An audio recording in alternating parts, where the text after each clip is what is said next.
పహల్గామ్ దాడికి అతి త్వరలో ప్రతీకారం తీర్చుకుంటామని రాజ్నాథ్ సింగ్ హెచ్చరించారు.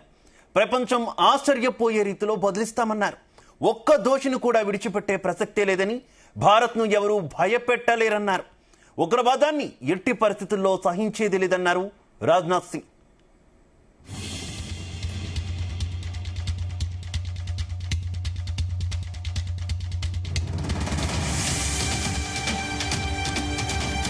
उनमें से एक थे।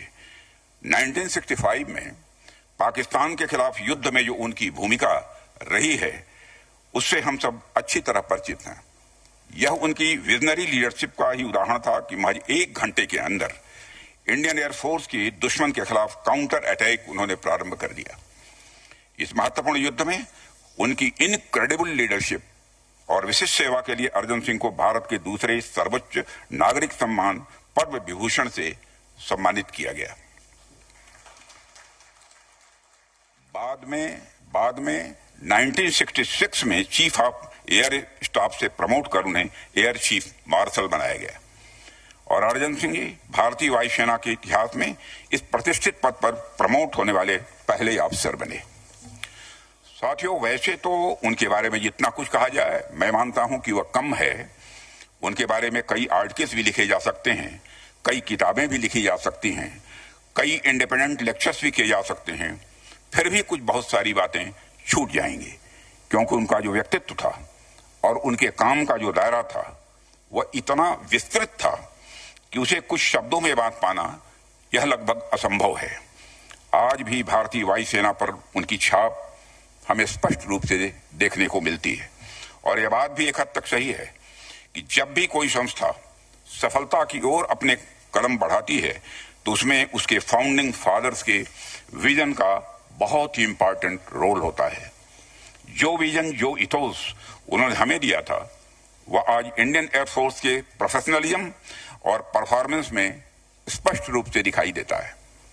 आज यदि हमारी सेना दुनिया की सशक्त वायु सेनाओं में से एक है तो इसके पीछे कहीं न कहीं उनके विजन का एक बहुत महत्वपूर्ण योगदान है। साथियों, जब भी मैं इंडियन फोर्स से जुड़े हुए किसी इवेंट में आता हूं तो स्वाभाविक रूप से मेरे जहन में वायुसेना का इतिहास चलने लगता है। इंडियन एयर फोर्स की यात्रा अपने आप में एक कहानी है।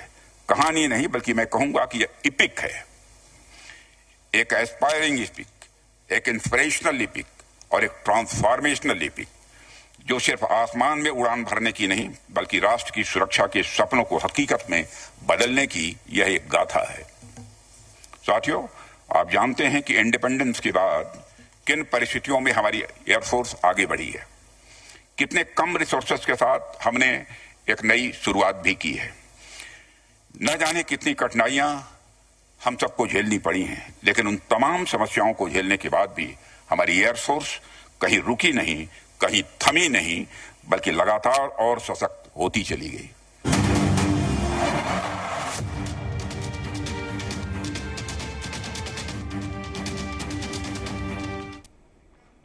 ఇక జమ్మూ కాశ్మీర్లోని పహల్గామ్లో జరిగిన ఉగ్రదాడిపై భారత క్రికెట్ నియంత్రణ మండలి స్పందించింది.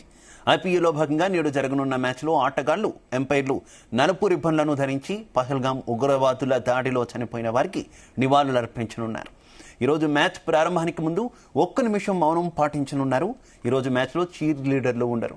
ఇక చీరింగ్ లేకుండానే మ్యాచ్ జరగనుందని బీసీసీఐ ఓ ప్రకటన విడుదల చేసింది. మ్యాచ్ ప్రారంభానికి ముందు, మ్యాచ్ ముగిసిన తర్వాత కొన్ని కీలక సందర్భాల్లో చేసే ఫైర్ క్రాకర్స్ ఈరోజు కనిపించవు. ఉగ్రదాడిని తీవ్రంగా ఖండిస్తూ దాడిలో చనిపోయిన వారికి నివాళిగా బీసీసీఐ ఈ నిర్ణయం తీసుకుంది.